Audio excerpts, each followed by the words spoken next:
बहुत समय पहले की बात है। एक छोटे से गांव में एक गरीब चरवाहा लड़का रहता था जिसका नाम मोहन था। वह बहुत मेहनती था और दिन भर अपनी भेड़ों को चराने जंगल में जाता था।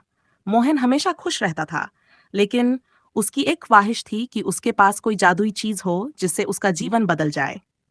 एक दिन जब मोहन भेड़ें चराते हुए जंगल के गहरे हिस्से में चला गया, तो उसने अचानक एक अजीब सी चमकती चीज देखी। उत्सुकता से वह उसके पास गया और देखा, वो क्या था? एक पुरानी लेकिन बेहद सुंदर बांसुरी। मोहन ने बांसुरी उठाई और सोचा, इसे बजाकर देखता हूँ। जैसे ही उसने बांसुरी बजाई, एक अद्भुत संगीत निकला जो पूरे जंगल में गूंज उठा। तभी अचानक एक चमकती हुई परछाई उसके सामने प्रकट हुई। वो कौन था? वो एक जादूगर था जो उस बांसुरी का मालिक था। जादूगर ने मोहन से कहा, ये कोई साधारण बांसुरी नहीं है, ये जादुई बांसुरी है। जब भी तुम इसे बजाओगे, तुम्हारी कोई भी ख्वाहिश पूरी हो जाएगी।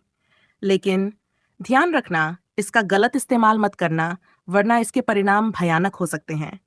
मोहन बहुत खुश हुआ। उसने जादूगर का धन्यवाद किया और बांसुरी लेकर गांव लौट आया। अब वह सोचने लगा, पहले किस ख्वाहिश को मांगूं?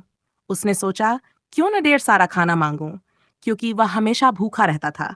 जैसे ही उसने बांसुरी बजाई, ढेर सारा खाना प्रकट हो गया। उसकी खुशी का ठिकाना नहीं था। फिर उसने अपनी भेड़ों के लिए हरी भरी घास मांगी और देखते ही देखते पूरे खेत हरे भरे हो गए।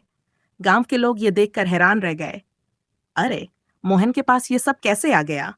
लेकिन मोहन ने किसी को भी जादुई बांसुरी के बारे में नहीं बताया।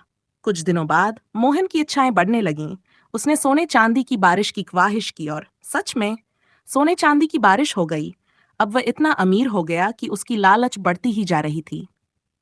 उसने और ख्वाहिशें मांगनी शुरू कर दी और बांसुरी ने हर इच्छा पूरी कर दी। फिर एक दिन मोहन ने सोचा, क्यों न मैं राजा बन जाऊं। उसने बांसुरी बजाई और तुरंत वह राजा बन गया। पर अब क्या? उसकी परेशानियां शुरू हो गई। लोग उससे खुश नहीं थे। उसकी लालच दूसरों के दुख का कारण बनने लगी थी। मोहन का जीवन पूरी तरह बर्बाद हो गया।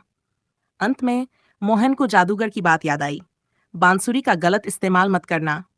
उसने तुरंत बांसुरी वापस जंगल में छोड़ दी और फिर से एक साधारण लेकिन खुशहाल जीवन जीने लगा। इस कहानी से हमें सीख मिलती है कि हमें अपनी इच्छाओं पर नियंत्रण रखना चाहिए, है ना?